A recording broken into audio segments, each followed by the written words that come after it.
శరన్నవరాత్రి ఉత్సవాల్లో మనం 8వ రోజు అష్టమ దివసే 8వ రోజు సందర్భంగా మనం అమ్మవారిని దుర్గాదేవిగా ఆ అమ్మకి ఇష్టమైన రక్తవర్ణపు పుష్పాలతో రక్తవర్ణపు వస్త్రంతో అమ్మని అలంకరించి ఈ అమ్మవారు పులివాహనంపై కూర్చుని కత్తి త్రిశూలం చేతబూని దుష్ట శిక్షణ శిష్ట రక్షణ చేయడం కోసం అవతరించిన అమ్మవారిగా ఈరోజు మనకు నిజరూప దర్శనం ఇస్తుంది.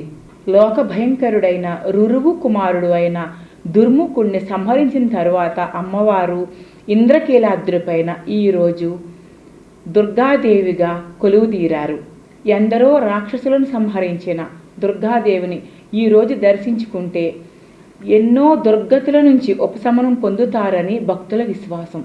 ఇప్పుడు మనం అమ్మవారికి ఎంతో ఇష్టమైన పులగం పులిహార నైవేద్యాలతో అమ్మవారిని కొలుచుకుందాం.